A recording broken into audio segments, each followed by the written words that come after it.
सागर विचाराचा, मार्ग विकासाचा, सर्वांच्या प्रगतीचा, शाश्वत विकासासाठी युवकांचे योगदान, जलसंवर्धन व पडीक जमीन विकास ही थीम घेऊन पंडित दीनदयाल उपाध्याय शिक्षण संस्था संचलित श्री संत सावधा माली ग्रामीण महाविद्यालय फुलंब्री व डॉक्टर बाबासाहेब आंबेडकर मराठवाडा विद्यापीठ छत्रपती संभाजीनगर यांच्या राष्ट्रीय सेवा योजना विभागाच्या वतीने मौजे मुर्शिदाबादवाडी तालुका फुलंब्री येथे विशेष श्रम संस्कार शिबिराचे आयोजन दिनांक 1 ते 7 जानेवारी 2026 दरम्यान करण्यात आले. दिनांक 2 जानेवारी 2026 रोजी सायंकाळी भाजीपाला, फळे व अन्न प्रक्रियेतील संधी या विषयांवरील व्याख्यानाचे आयोजन करण्यात आले. यावेळी प्रमुख मार्गदर्शक म्हणून डॉक्टर बाबासाहेब आंबेडकर मराठवाडा विद्यापीठातील केमिकल टेक्नॉलॉजी विभागाचे अन्न प्रक्रिया शास्त्रज्ञ प्रोफेसर डॉक्टर भगवान साखले सर उपस्थित होते. तर कार्यक्रमाचे अध्यक्ष प्राध्यापक डॉक्टर नितीन मालेगावकर उपस्थित होते. यावेळी भाजीपाला, फळे व अन्नधान्य प्रक्रियेतील संधी या विषयावर प्राध्यापक डॉक्टर भगवान साखले सरांनी विस्तृत मार्गदर्शन केले. रामराम. या प्रसंगी जो विषय या ठिकाणी मला देण्यात आलेला आहे तो म्हणजे कृषी माल प्रक्रिया किंवा अन्न प्रक्रिया किंवा भाजीपाला प्रक्रिया आपण स्वातंत्र्यानंतर आज जे बघतो जे शेतीमध्ये आमूलाग्र बदल झाला, उत्पादकता वाढते, उत्पादनही वाढतंय आणि आपण स्वातंत्र्यानंतरची लोकसंख्या त्यावेळेस 17 कोटी होती आणि अन्नधान्य उत्पादन बऱ्यापैकी होतं. परंतु शेतीवर म्हणजे अर्थशास्त्र आहे देशाचा जे GDP ज्याला म्हणतो आपण, त्या GDP हा शेतीतून जायचा. म्हणजे आपली कृषी व्यवस्था ही अर्थव्यवस्था जी होती कृषीवर आधारित होती असं आपण म्हणायचो. परंतु अलीकडच्या काळामध्ये मधल्या 75 वर्षामध्ये अशी परिस्थिती निर्माण झाली की आता शेतीचा जो वाटा आहे एकूण देशाच्या उत्पन्नामध्ये हा दिवसेंदिवस कमी होतो आहे. हे खरं म्हणजे चिंतेची बाब आहे. त्याच्यामुळं आता सरकार असेल किंवा टोटल व्यवस्था असेल एकूण व्यवस्था ही आता शेतीवर अवलंबून नाही असं चित्र कागदोपत्री किंवा आपल्याला आर्थिक स्वरूपामध्ये पाहायला मिळतं. स्वातंत्र्यानंतर काळामध्ये 100 रुपये जर उत्पन्न देशाचं असेल तर 60 रुपये कृषीमधून यायचे की ज्याच्यावर 75% लोकसंख्या ही अवलंबून होती. हळूहळू एक लोकसंख्या कमी होत गेली आणि इतर व्यवसायाकडे लोक वळू लागले आणि नंतर हा जे 60 रुपये होतं याचं प्रमाण कमी होत होत आज रोजी आपण फक्त 100 रुपयापैकी 13 रुपये या कृषी क्षेत्रामधून देशाच्या आर्थिक विकासामध्ये किंवा अर्थशास्त्राच्या भाषेमध्ये या GDPमध्ये आपले जातात. जे आपल्याला विचार करा की सरकारला जर याच्यावर विचार करायची वेळ आली असेल की आता शेतीशिवाय पर्याय नाही, शेतीचं क्षेत्र हे दिवसेंदिवस कमी होत आहे आणि रोज 3,500 हेक्टर जमीन ही लागवडी खालून कमी होते. त्याला आपण NA म्हणतो. ॲग्रिकल्चरचं रूपांतर हे कृषीचं रूपांतर बिगर कृषीमध्ये होत आहे. त्याचं कारण मोठमोठे प्रोजेक्ट सुरू आहेत, हायवे सुरू आहेत, एक्सप्रेसवे सुरू आहेत. शहराचं 100 हेक्टरमध्ये गाव होतं आता ते 200 हेक्टरमध्ये झालं आणि आपण संभाजीनगरचा विचार केला तर आजूबाजूला जवळ 50 किलोमीटरच्या परिसरामध्ये शहराचा विकास होत आहे. या आजूबाजूची जी सुपीक शेती होती हिचं शहरीकरण झालं. त्याच्यामुळं दिवसेंदिवशी जमीन कमी होते. त्याच्यातून दळा येऊन आपण हरित क्रांती घडली आणि आज आपण स्वयंपूर्ण झालो. अशा अनेक क्रांती या देशामध्ये होऊन गेल्या. जसं तृणधान्याच्या बाबतीमध्ये गहू आणि तांदूळ याच्यामध्ये हरित क्रांती झाली. दुसरी जी होती धवल क्रांती झाली, त्याला दुग्ध क्रांती असं म्हणतात. डॉक्टर वर्गीस कुरियन सारखा माणूस गुजरातमध्ये त्यांनी अनेक प्रयोग केले आणि आपल्याकडं जसं गावामध्ये आल्यानंतर काळा चहा प्यावा लागायचा आणि दूध नसायचं आणि आज परिस्थिती अशी झाली की त्यांच्या प्रयत्नामुळं गुजरातमध्ये एक मॉडेल निर्माण झालं ज्याला आनंद आपण अमूल असं म्हणतो. त्या अमूल कंपनी शेतकऱ्यांनी एकत्र येऊन दूध उत्पादन सुरू केलं आणि तिथून ते मुंबईला दूध पुरवायचे. हे जे मॉडेल होतं त्यावेळी लालबहादूर शास्त्री पंतप्रधान होते. त्यांनी ज्या खैरा नावाचं डिस्ट्रिक्ट आहे आनंदजवळ तर तिथं व्हिजिट केली आणि त्यांनी लक्षात आलं की हे शेतकरी एकत्र येऊन सामूहिक प्रयत्नानं शेतकरी सोसायटी स्थापन करून दूध उत्पादक सोसायटी सहकारी संस्था स्थापन करून दूध संकलित करून ते मुंबईला पाठवायचे. त्यांनी त्याला बळकटीकरण दिलं आणि त्याच्यातून NDDB सारखं नॅशनल डेअरी डेव्हलपमेंट बोर्ड अशा प्रकारचं स्थापन करून एक दुधाचा महापूर नावाची योजना आणली की पूर्ण देशामध्ये दुधाचा पूर आला पाहिजे, सगळ्यांना दूध मिळालं पाहिजे. प्रत्येकाला 300 मिलीलिटर दूध जर मिळालं तर त्याचं आरोग्य चांगलं राहील. दुभतं जनावरं जर घरी असतील तर या देशाचा विकास होईल. अशा प्रकारचं एक नवीन त्यावेळेस त्यांनी प्रेरणा देऊन एक दुग्ध क्रांती या देशामध्ये आणली आणि आज पाहता पाहता दुधामध्ये सुद्धा आपण स्वयंपूर्ण झालो. जगामध्ये आपण दुधामध्ये नंबर 1 आहोत. एवढं मोठं दुग्ध उत्पादन आपल्याकडे होतं, तितकंच नाही तर दुधाचं नुसतं उत्पादन होत नाही, तर आपण अनेक बाहेरच्या जाती इथं आणून त्यांचं संकरीकरण करून त्याला आपण होलिस्टीन फ्रिजन, त्याच्यानंतर जर्सी आणि ब्राऊन सीच्या 3 जातीचं आपण या ठिकाणी संकर घडून आला आणि आपल्या देशी गाईच्या बरोबरच त्याची संख्या वाढवून आज आपल्याकडं दुग्ध उत्पादनामध्ये आपण तुमचं झाले की आणि अशा पद्धतीनं आपण दुधामध्ये पूर्ण झालो. त्याच्यानंतर दुधाचं प्रक्रिया करायला सुरुवात केली आणि दुधाची भुकटी, दुधाचं पनीर आज जे आपण पाहतो ते सगळं प्रॉडक्ट आपण आता निर्यात करू लागलो. इतकं नाही, दुधासाठी लागणाऱ्या प्रक्रियायुक्त पदार्थ मशिनरी आपण बऱ्याचशा देशाला आता निर्यात करतो.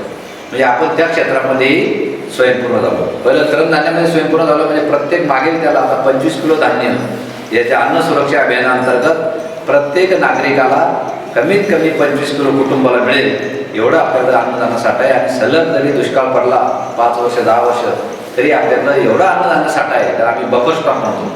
फूड कॉर्पोरेशन ऑफ इंडिया यांनी एवढं संकलित करून ठेवलेलं आहे की आपल्याला कोणालाही अन्नधान्य मागण्याची गरज पडणार नाही. कशामुळे झालं?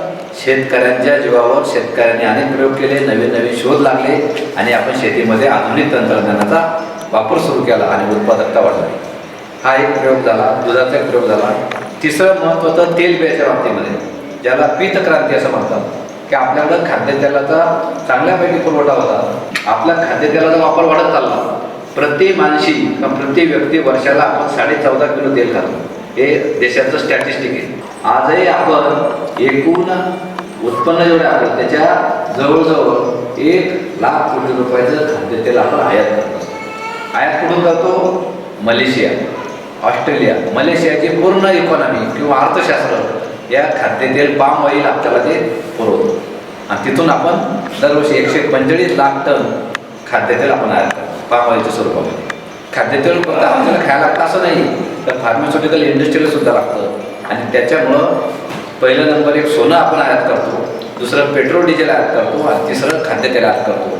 त्याच्यामुळं आता इथून पुढं आपल्याला खाद्यतेलाच्या बाबतीमध्ये क्रांती होणं गरजेची आहे. त्याला आपण पीत क्रांती असं म्हणतो. म्हणून सरकारनं आता national mission on oil seed तेल बियाचं धोरण आणलंय. राज्य सरकार सुद्धा खाद्यतेलाच्या बाबतीमध्ये काय करता येईल याचा विचार करता येईल. आणि जे पाम ऑइल आहे, त्याला ऑइल पामचे झाडं आहेत, ते सुद्धा आपल्या पंतप्रधानांनी मलेशियाला भेट दिली, त्यांच्यावर करार केला आणि त्यांचे ते रोपं आणून आपल्याला आपण नॉर्थ ईस्टमध्ये आणि साऊथमध्ये अशा प्रकारची लागवड करता येईल का, जे प्रयोग सुरू झाले.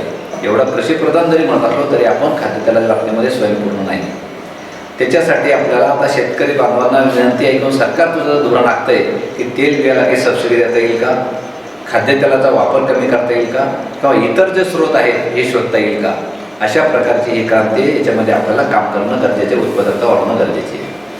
तिसरी पुढची जी क्रांती आहे याला आपण गोल्डन रिव्होल्युशन असं म्हणतो, सुवर्ण क्रांती, जी झाली फळबाग विकासाच्या योजनेमधून. फळं आणि भाजीपाल्याचं उत्पादन वाढलं पाहिजे, उत्पन्न वाढलं पाहिजे.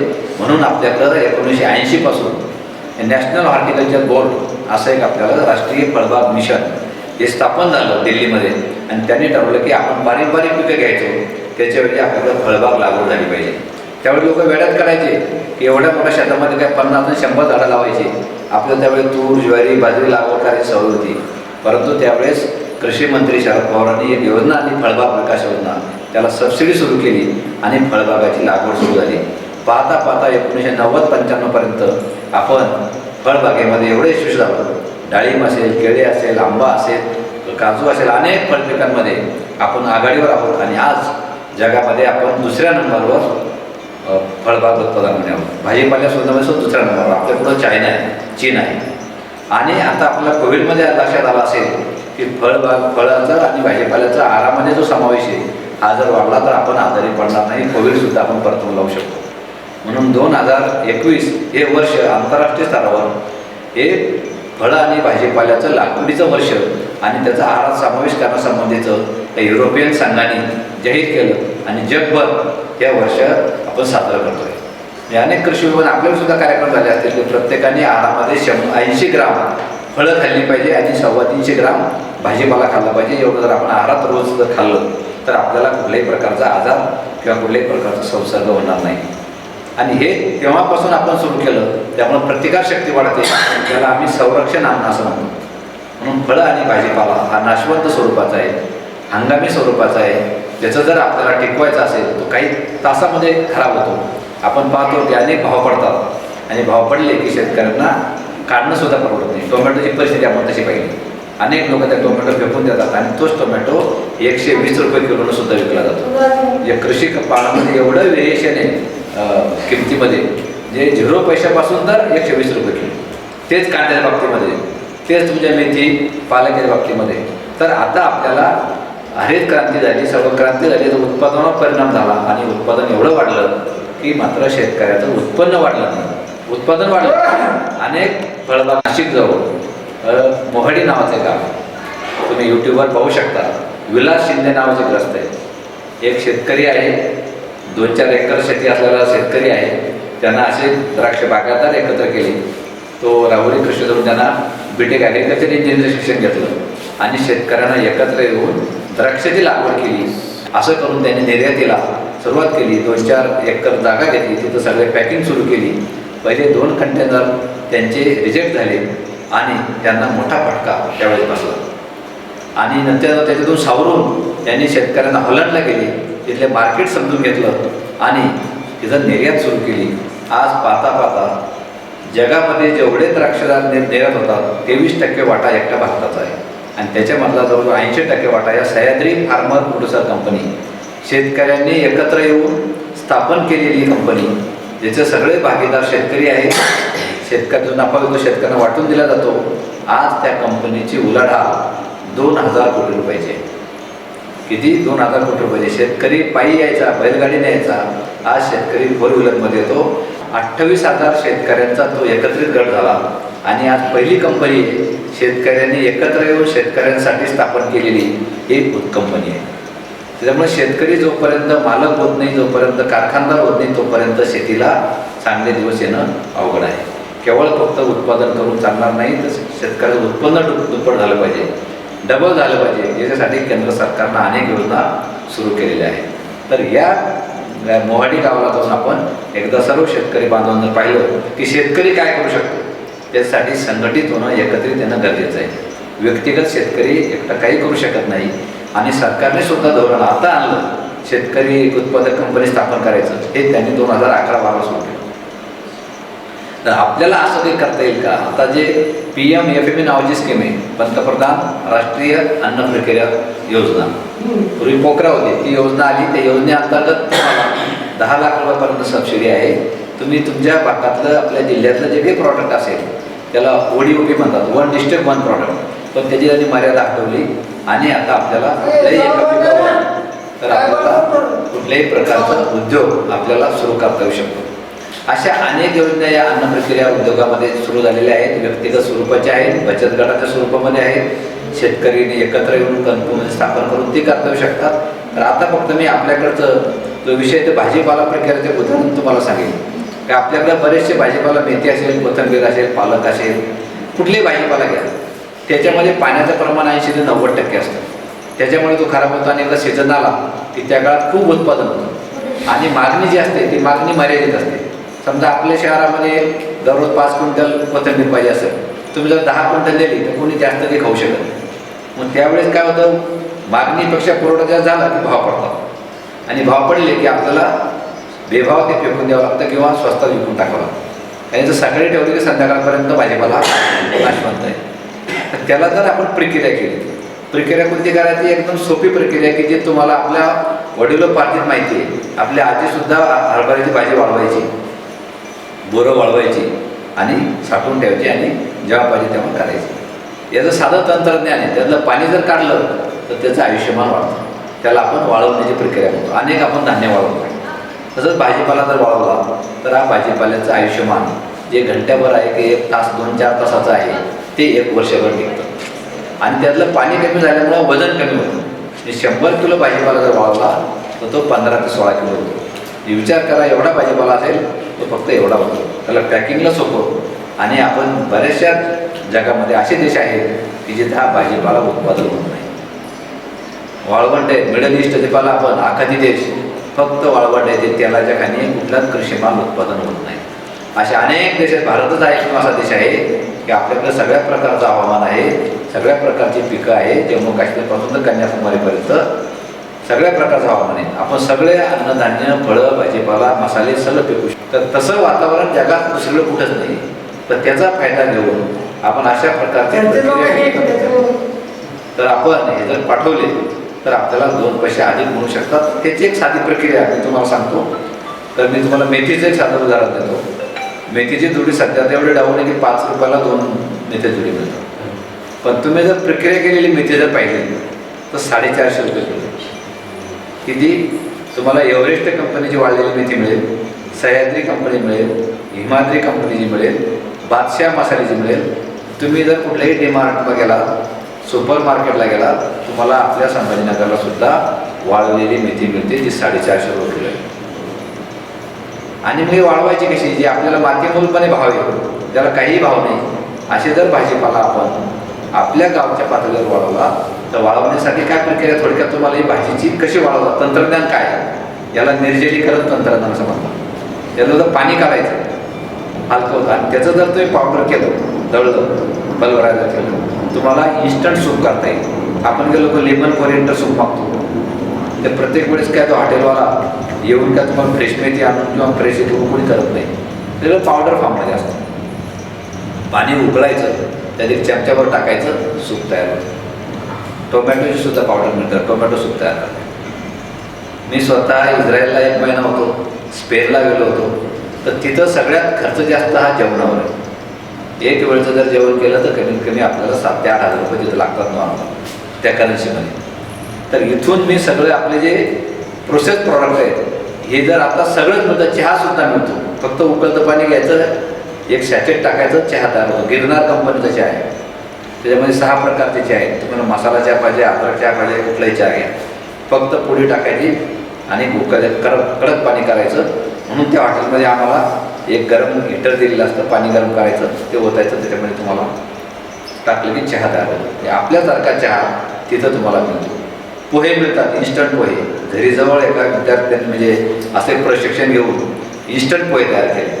17 रुपयाला पाकिट मिळतं. पाकिट फोडायचं, पाणी घ्यायचं, फक्त 5 मिनटं ते पाण्यात पोहे टाकायचे. दिलेले पाणी किती घ्यायचं, तुम्हाला पोहे, गरम पोहे तिघांचा नाश्ता होतो 17 रुपयामध्ये. आणि त्याच्यामध्ये तेल टाकायची गरज नाही, मीठ टाकायची गरज नाही, शेंगदाणे टाकायची गरज नाही, सगळं रेडीमेड. तसंच आता राईस आला, त्याच्यानंतर भाज्या आल्या, ही जेवढी डिश लागते आपली ती सगळं तयार झालेलं आहे.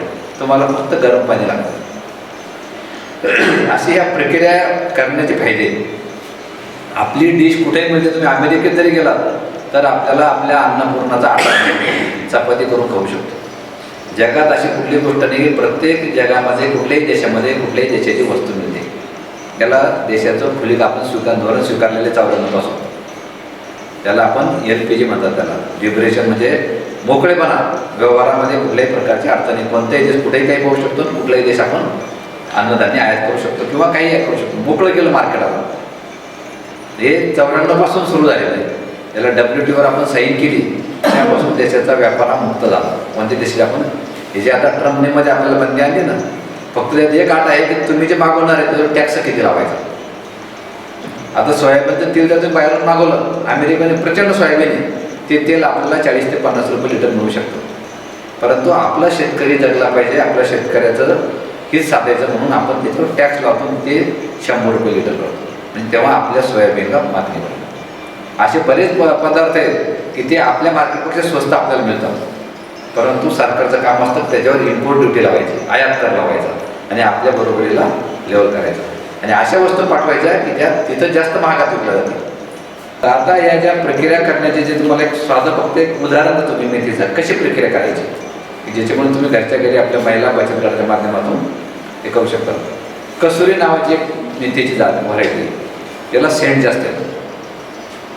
पश्चिम याच्यामध्ये आपल्या नागपूरपासून अगदी छत्तीसगडवर त्यामध्ये प्रचंड प्रमाणामध्ये 5-5, 10-10 एकर लागवड असते मेथीची. ती मेथी काढायला आली की त्याला काढायचं, त्याचे स्वच्छ धुवून घ्यायचे, मुळं कट करायचे आणि ते जे निवडलेला भाजीपाला आहे त्याला गरम पाण्यात बुडवायचं 2 मिनटं उकळत्या पाण्यामध्ये. ते बुडवल्यामुळं त्याच्यातले जे काही जंतू जीवजंतू असतात ते नष्ट होतात आणि त्यामध्ये केमिकल असतं आपल्या खाण्याचा सोडा टाकायचा. ते टाकल्यामुळं ते 2 मिनटं बुडवायचं, ते काढायचं आणि थंड पाण्यामध्ये 10 मिनटं बुडवायचं. बुडवल्यानंतर त्याला ते कपड्यात बांधायचं, पिळून काढायचं. पिळून काढल्यानंतर एक मशीन मिळतं, याच्यासारखं असतं, त्याला ट्रे असतं, त्याला इलेक्ट्रिकल ड्रायर म्हणतात. आपलं सिंगल फेजवर चालतं, 3 फेजवर चालतं. त्या ट्रेमध्ये तो ठेवायचा आणि 3 तासामध्ये 55 डिग्री सेंटीग्रेड टेम्परेचरला तो भाजीपाला वाळतो निर्जलीकरण होतं. आणि मग त्याला पॉलिथिन बॅगमध्ये पॅक करायचं. 10 ग्राम, 50 ग्राम, 100 ग्राम अशा प्रकारचा भाजीपाला मार्केटला सध्या उपलब्ध आहे. याची किंमत 450 रुपये किलो आहे. हे मेथीचं उदाहरण सांगितलं. आता त्याची किंमत काय आहे? या मशीनची किंमत 25,000पासून तर 1 लाख रुपयापर्यंत आहे. ज्याच्यामध्ये 1 क्विंटल माल आपण वाळू शकतो. त्याच्यामध्ये काही वाळवता येतं. अद्रक वाळवा, हळद वाळवा, लसूण वाळवा, कांदा वाळवा, काही वाळवा. त्या मशीनला काही देणं घेणे. तुम्ही जे ठेवाल त्यासाठी पाणी काढून टाका. आता हे झालं मेकॅनिकल ड्रायर, इलेक्ट्रिकल चालणार. आता सोलार ड्रायर आले. म्हणजे आपण जसं आता सोलार पॅनल बसवतो ना, असे सोलार ड्रायर आले. त्याच्यामध्ये सुद्धा आपण ठेवून वाळवू शकतो. वाळवल्यामुळे 100 किलोचं 16 किलो होतं आणि पॅक करून ठेवा. वर्षभर काहीही होणार नाही. मग तुम्ही कांद्याचे चिप्स करून वाळू शकता. टोमॅटोच्या चिप्स 350 रुपये किलो आहे चकत्या करून. कारले वाळू शकता, वांगे वाळू शकता, ॲपलचे स्लायसेस वाळू शकता, काही वाळवता येईल त्याच्यामध्ये. आंब्याच्या स्लायसेस वाळू शकता, बटाट्याच्या चकत्या करून वाळू शकता. एक जर वाळवणी यंत्र घेतलं तर तुमच्या गावामध्ये चांगल्या प्रकारचा व्यवसाय चालू शकतो. तर असं तुम्हाला याच्यासाठी सुद्धा आता सबसिडी आहे. सोलारच्या ती पण सबसिडी आहे. त्याच्या व्यतिरिक्त अजून दुसरे काही ड्रायर्स आहेत की ज्याच्यामध्ये तुम्हाला तंबूसारखं दिसतात. ते तुम्ही जर मनुकाचं बेदाणा पाहिला असेल तर तासगावमध्ये सर्वात जास्त देशाचा बेदाणा तासगावमध्ये तयार होतो. सांगलीजवळ भारतातलं सगळ्यात महत्त्वाचं केंद्र आहे तासगाव. सगळ्यात जास्त द्राक्षाचं मनुके करण्याचं तिथं आहे. पण काय होतं, तिथं वाळवता येत नाही तासगावला, कारण हवेमध्ये आर्द्रता जास्त आहे. म्हणून तिथं काय करतात, द्राक्षाचे घड काढले, असे हौद केलेले. त्या हौदामध्ये एक केमिकल मिळतं, त्याला डिपिंग ऑइल म्हणतात, आणि पोटॅशियम कार्बोनेट. त्या द्राक्षाच्या वरून एक वॅक्स असतो, थर असतो छोटासा, त्या निसर्गापासून संरक्षण होण्यासाठी. तो त्या पाण्यात बुडवला की तो निघून जातो. त्यामुळे तिथून पाणी लवकर बाहेर पडतं. आणि घडचे घड तिथून काढतात, ट्रॅक्टरमध्ये भरतात, क्रेटमध्ये, तिथून नेऊन मिरजला जातात. तिथून 10-12 किलोमीटरवर मिरजचं हे पूर्ण डोंगराळ भाग आहे. फक्त हवा चालण्याचं काहीही येत नाही. त्या ठिकाणी त्यांनी असे मोठमोठे हे केलेले झोळ्या टाईप, असे एकावर एक लेअर करून आपण जशी झोळणी बांधतो अशा झोळण्या बांधून त्याच्यावर ते टाकतात आणि पूर्ण बाहेरून आपलं शेडनेट कसं आहे असं त्यांनी हे केलं आहे. त्याला गरम हवा येते, त्या हवेनं 15 दिवसामध्ये ते मनुके वाळतात नैसर्गिक पद्धतीने. आणि ते वाळल्यानंतर तुम्ही विचार करा, आणि मग साठवून वर्षभर ते करतात आणि पूर्ण भारतभर हा बेदाणा आणि निर्यात पण करतात. तर असं त्या बेदाण्याचा उद्योग या महाराष्ट्रामध्ये तासगावला सर्वात मोठा आहे. आपला जो भाग आहे, आपल्या भागामध्ये सुद्धा वाळवण्यासाठी नैसर्गिकच एवढी देणगी आहे की तुम्हाला इलेक्ट्रिसिटीचा वापर करण्याची गरज नाही. तर अशा प्रकारे भाजीपाला निर्जलीकरण करून त्यासाठी आपल्याला कच्चा माल लागेल, दुसरं एक ड्रायर लागेल. तर ड्रायरला सुद्धा आपल्याला वेगवेगळ्या योजनेमधून हे घेता येईल. व्यक्तिगत स्वरूपाची योजना म्हणली तर CMEGP आहे, मुख्यमंत्र्यांच्या नावाने योजना सुरू झालेली आहे. त्याच्यामध्ये 50 लाखापर्यंत तुम्हाला कर्ज मिळतं. स्त्री असेल तर त्याला 95%च सबसिडी, 5% टाकायची, 95% सबसिडी मिळते. पुरुष असेल तर 90%पर्यंत मिळते. अशा अनेक योजना आहेत. पुन्हा ते जातीने आहे, वेगवेगळ्या सरकारला, महिला असेल तर वेगळं, वेगवेगळ्या कॅटेगरीनुसार अशा अनेक प्रकारच्या सवलती. CMEGP, एक PMEGP आहे, पंतप्रधान रोजगार हमी योजना, त्याच्या अंतर्गत सुद्धा तुम्हाला 25 लाखापर्यंतच मिळते. पुन्हा शहरी वेगळं, ग्रामीण वेगळं. आपलं स्वतःचा शेअर फक्त 10% टाकायचं, 90%पर्यंत आपल्याला समजेल. एक दुसरी सामूहिक योजना आहे. तुम्ही जर सगळे एकत्र आले, 20पेक्षा जास्त लोक एकत्र आले तर त्याच्यासाठी पुन्हा वेगळी योजना आहे. अशा सरकारनं शेतकरी उद्योजक होण्यासाठीच्या अनेक योजना निर्माण केल्या आहेत. तर कृषी मालावर प्रक्रिया करणं गरजेचे आहे. आता येणारी पुढची जी क्रांती आहे ती केवळ फक्त शेतीमध्ये माल उत्पादन करून चालणार नाही, तर तुम्ही कमीत कमी माल काढल्यानंतर ग्राहकाला पोहोचेपर्यंत हा जो मधला गॅप आहे याला आपण काय म्हणतो, पुरवठा साखळी म्हणतो. याच्यामध्ये बरेचसे मध्यस्थ, मिडलमॅन ज्याला म्हणतो आपण, हे सगळ्यात जास्त पैसे कमवतात. तुम्ही उत्पादन केलेला माल 20 रुपये किलो जर कोणाला विकला तर शेवटी ग्राहक घेणारा 80 रुपयाने घेतो. हे 60 रुपये जे ना मधली जी मंडळी आहे ती मंडळी घेत राहतात. याचं उच्चाटन करणं गरजेचं आहे. म्हणून ते शेतकरी ते ग्राहक हे जे चालवले हे मार्केटिंगची स्ट्रॅटेजी किंवा आपण तो खराब होणार माल आपण कशामध्ये विकतो पटकन खराब झाले कसे विकलेलं बरं. तुम्ही जर त्याला थोडी प्रक्रिया केली किंवा त्याला साठवणुकीचा सुविधा निर्माण केला, कोल्ड स्टोरेज आणली जर किंवा वखार महामंडळ आणले, त्याच्या सगळ्या योजना आहेत साठवणुकीच्या. जेव्हा भाव पडतात तेव्हा जर तुम्ही साठवणूक केली 15 दिवस, महिनाभर, 2 महिने, तर पुन्हा भाव हे वाढतो. तर त्याच्यामुळे आपला जो नफा आहे ते दुसरे लोक कमावत आहेत. त्याच्यापेक्षा तुम्ही साधं नुसतं फळाचं पॅकिंग जरी केलं, ग्रेडिंग केलं, सॉर्टिंग केलं, तर आपले 25% अधिक उत्पन्न आपल्याला मिळू शकतं. पण आपण त्या भानगडीत जात नाही, कारण आपल्याला त्याचं ज्ञान नसतं, तंत्रज्ञान माहीत नाही. या सगळ्या सोपी गोष्टी आहे. पण जेव्हा तुम्ही एकत्रित येतात, संघटित होतात, तेव्हा तुमची ताकद वाढते. आणि तुम्ही जेव्हा पुढच्या व्यापाऱ्याशी बोलता तेव्हा तुम्ही 1-2 क्विंटलला बोलता, आपल्याकडे 100 क्विंटल द्राक्ष आहे, 100 क्विंटल मका आहे, 100 क्विंटल भाजीपाला आहे, असं जेव्हा तुम्ही बोलायला लागतात तेव्हा पुढचा माणूस तुम्हाला रिस्पेक्ट देतो, इज्जत करतो.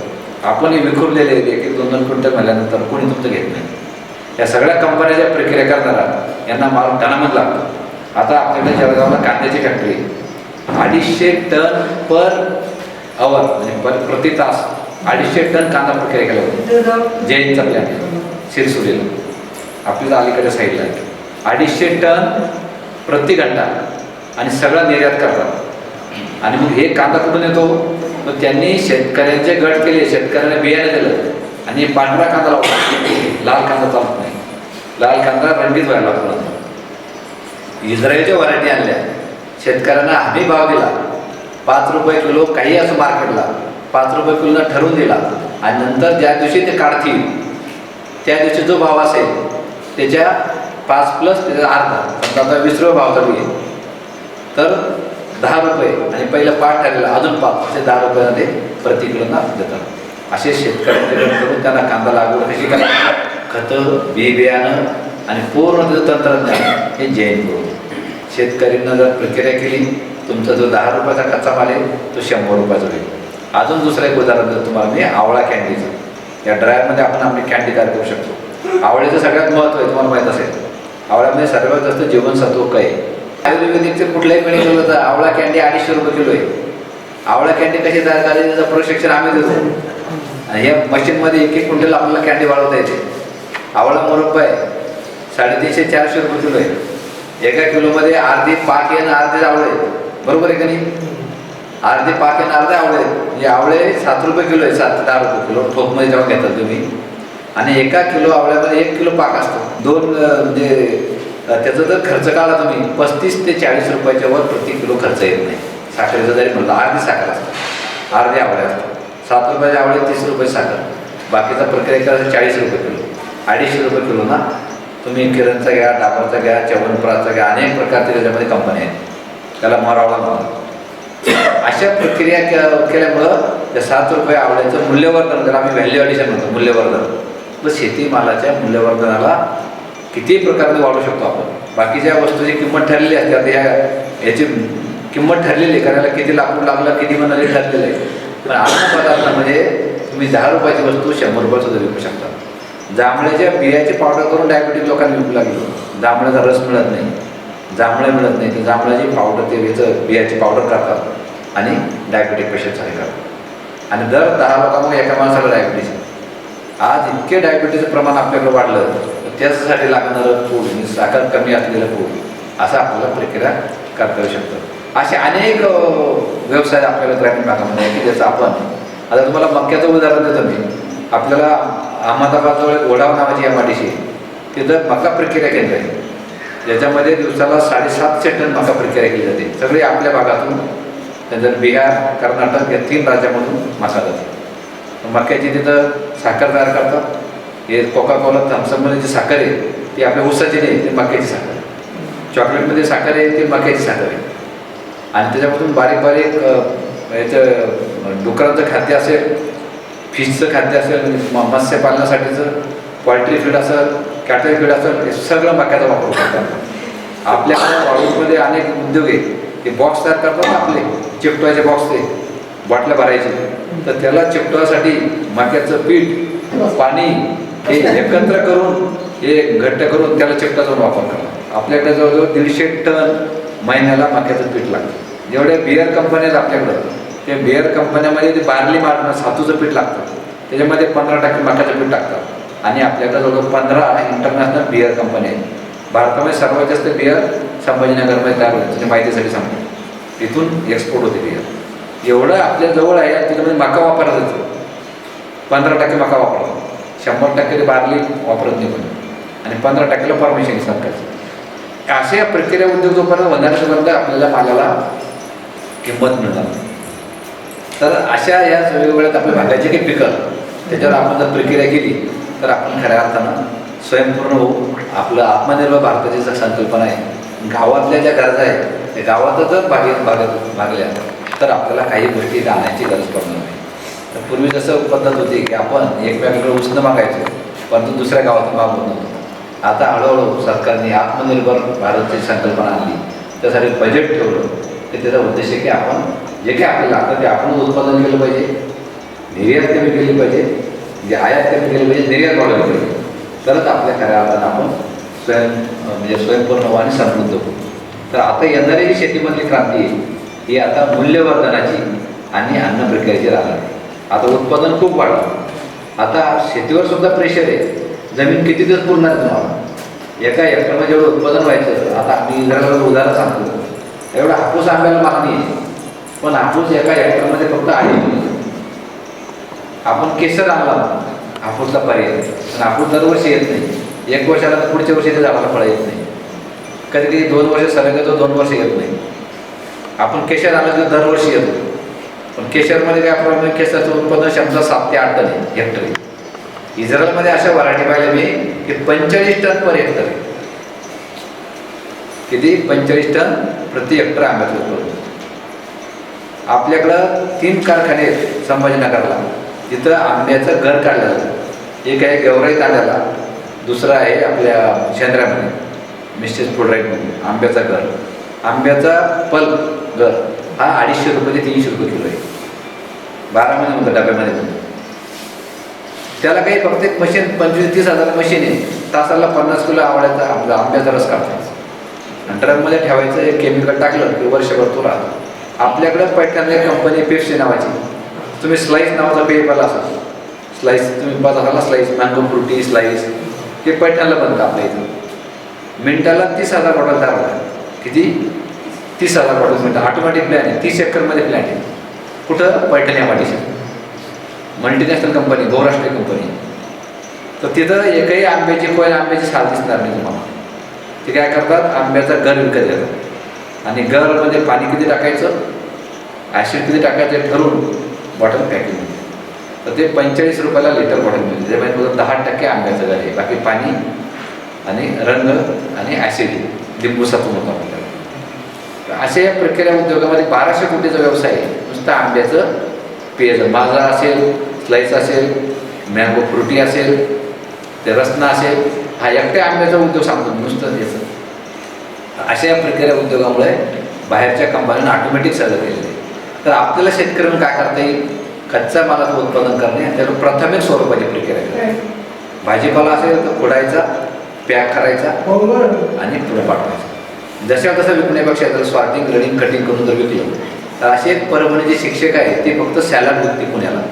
तुम्ही यूट्यूबवर पाहू शकता. तर ती सगळ्या गाजराचे तुकडे, मुळ्याचे तुकडे, बीट, काकडी याचे बॉक्स तयार करते आणि जे डायबेटिक पेशंट आहेत त्यांना हे सॅलड खाणं कंपल्सरी आहे. तिचं पुण्याला व्यवसाय आणि शिक्षकी नोकरी सोडून महिन्याला ते आता 90,000 रुपये करतात. दुसरं दररोजच्या भाज्या लागतात, हे सुद्धा ते निवडून. आजकाल शहरामध्ये असं आहे की त्या महिलांना फार काही करता येत नाही, रेडी पाहिजे. कमीत कमी अर्ध तयार करून, मिरच्या असेल मिरच्या कट करून, भाज्या फोडून सुद्धा त्यांना फोडणी द्यायचं काम. असे सुद्धा आता अर्धी प्रोसेसिंग केलेले भाजीपाला चालतात. तर असे अनेक गरजा लक्षात घेऊन शहरातील लोकांना पैशाची अडचण नाही, त्यांना काय पाहिजे ओळखलं की आपण ते पुरवू शकतो. तर अशा प्रक्रिया करण्याचे अनेक फायदे आहेत.